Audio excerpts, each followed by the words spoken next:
എന്തൊക്കെ സാമൂഹിക രാഷ്ട്രീയ പുകിലുകൾ ഉണ്ട് എങ്കിലും ശരി, കേരളം അടുത്ത തെരഞ്ഞെടുപ്പിലേക്ക് ചുവട് വെച്ച് കഴിഞ്ഞു. ഇനി 100 ദിവസം പോലുമില്ല പോളിംഗ് ബൂത്തിലേക്ക് എത്താൻ. എന്നാൽ ഇവിടെ പറയേണ്ടുന്ന ചില കാര്യങ്ങളുണ്ട്.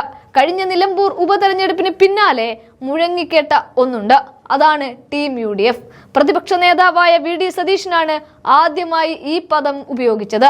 എല്ലാ രാഷ്ട്രീയ പ്രതിസന്ധികളെയും മറികടന്നുകൊണ്ട് CPMന്റെ പാർട്ടി ചിഹ്നത്തിൽ പാസഞ്ചർ ട്രെയിനിൽ വന്നിറങ്ങിയ CPMന്റെ തന്നെ ബുദ്ധിജീവി കൂടിയായ M സ്വരാജിനെ നിലമ്പൂരിൽ വെച്ച് പരാജയപ്പെടുത്തിയപ്പോഴാണ് VD സതീശൻ ആദ്യമായി ഈ ടീം UDF എന്ന പദപ്രയോഗം നടത്തുന്നത്. ഇന്നിപ്പോൾ തദ്ദേശ തെരഞ്ഞെടുപ്പ് കൂടി വിജയിച്ച് കോൺഗ്രസും ലീഗും പരസ്പരം അവരുടെ കരുത്ത് തെളിയിക്കുക കൂടി ചെയ്തതോടെ മിഷൻ 2026ലേക്ക് ഈ രണ്ടു പാർട്ടികളും ഒരുമിച്ച് ഒരേ മനസ്സായി ഇറങ്ങിത്തിരിക്കുകയാണ്. സർവ്വസാധാരണ കണ്ടുവരുന്ന കൂടുതൽ സീറ്റ് വേണമെന്നുള്ള തർക്കങ്ങളോ വിട്ടുവീഴ്ചകളില്ലാത്ത മനോഭാവമോ ഇത്തവണ ഇരു കൂട്ടർക്കുമില്ല. പരസ്പരം ചേട്ടൻ അനിയന്മാരെ പോലെയാണ് ഇരു കൂട്ടരും പെരുമാറുന്നത്. ഇവിടെ വിന്നബിലിറ്റി അഥവാ വിജയ സാധ്യത മാത്രമാണ് ഇരു കൂട്ടരും നോക്കുന്നത്.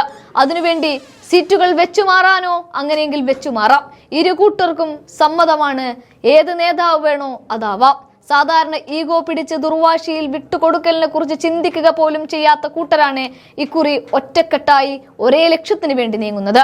അവിടെ ഒരു അസ്വാരസ്യങ്ങളും ഇല്ലാതെ ഏകോദര സഹോദരങ്ങളെ പോലെ 4 സീറ്റുകൾ വെച്ചുമാറുകയാണ്. അതിൽ ആദ്യത്തേത് പുനലൂരും തിരുവമ്പാടിയുമാണ്. പുനലൂരിനെ സംബന്ധിച്ച് 2016 മുതലാണ് ഈ മണ്ഡലത്തിൽ മുസ്ലിം ലീഗ് അവരുടെ ഏണി ചാരി വെക്കാൻ തുടങ്ങിയത്. യൂനിസ് കുഞ്ഞിലൂടെയായിരുന്നു അത്. അതിനു തൊട്ടു മുൻപത്തെ 2011 വരെ ഭാരതീപുരം ശശി എന്ന കോൺഗ്രസ് നേതാവായിരുന്നു സ്ഥാനാർത്ഥി.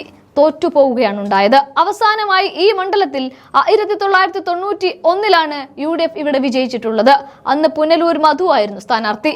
പിന്നീട് അങ്ങോട്ട് പുനലൂർ പാർട്ടി ജില്ലയായ കൊല്ലത്തിന്റെ ഭാഗമായി ഇടതുപക്ഷത്തിന് അനുകൂലമായി തന്നെ നിന്നു.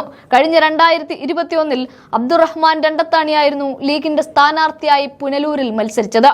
എന്നാൽ CPIയുടെ PS സുപാലിനോട് 37,057 വോട്ടുകൾക്ക് പരാജയപ്പെടുകയാണ് ഉണ്ടായത്.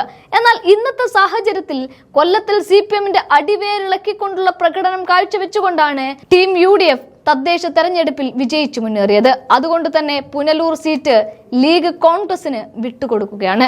അടുത്തത് തിരുവമ്പാടിയാണ്. ഈ മണ്ഡലവും ലീഗ് കോൺഗ്രസിന് വിട്ടുകൊടുക്കുകയാണ്. കോഴിക്കോട് ജില്ലയിലെ മലയോര മേഖലകൾ ഉൾപ്പെടുന്ന മണ്ഡലമാണ് തിരുവമ്പാടി. ചരിത്രപരമായി UDFനും LDFനും മാറി മാറി അവസരം നൽകിയിട്ടുള്ള ഒരു മണ്ഡലം. ക്രൈസ്തവ മുസ്ലിം വോട്ടുകൾക്ക് ഇവിടെ വലിയ നിർണായക സ്വാധീനവുമുണ്ട്. ഇവിടെ 2021 4643 വോട്ടുകൾക്കാണ് ലിൻഡോ ജോസഫ് എന്ന ഇടതുപക്ഷ സ്ഥാനാർത്ഥി വിജയിച്ചത്. അതിനു മുൻപ് 2016 ജോർജ് M തോമസ് എന്ന ഇടതുപക്ഷ സ്ഥാനാർത്ഥി തന്നെയാണ് വിജയിച്ചത്.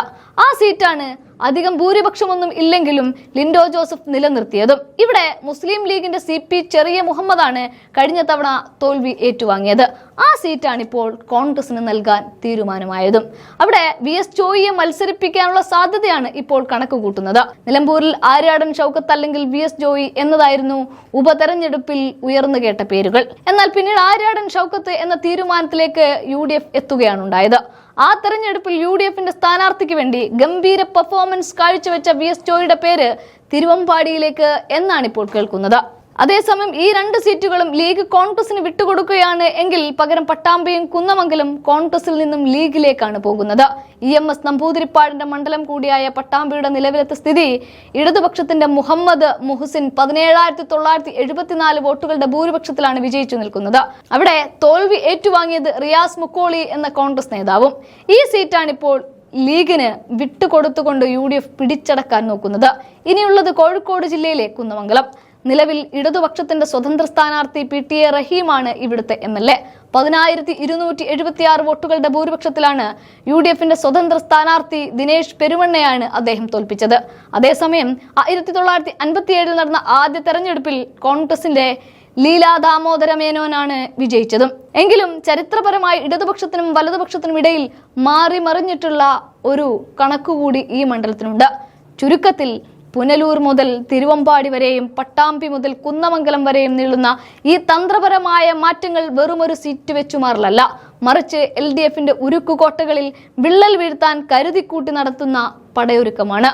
പതിവ് സീറ്റ് തർക്കങ്ങൾക്കും ഈഗോ പോരുകൾക്കും വിരാമമിട്ട് വിന്നബിലിറ്റി അഥവാ വിജയസാധ്യത എന്ന ഒറ്റ മാനദണ്ഡത്തിലേക്ക് UDF മാറുന്നു എന്നതാണ് 2026 തെരഞ്ഞെടുപ്പ് ചിത്രം വ്യക്തമാക്കുന്നത്. നിലമ്പൂർ ഉപതെരഞ്ഞെടുപ്പിൽ VD സതീശൻ തുടക്കമിട്ട ടീം UDF എന്ന പരീക്ഷണം വെറുമൊരു പ്രയോഗമല്ല, മറിച്ച് വരാനിരിക്കുന്ന പോരാട്ടത്തിന്റെ ബ്ലൂ പ്രിന്റ് ആണെന്നാണ് ഈ സീറ്റ് വെച്ചുമാറൽ തെളിയിക്കുന്നത്.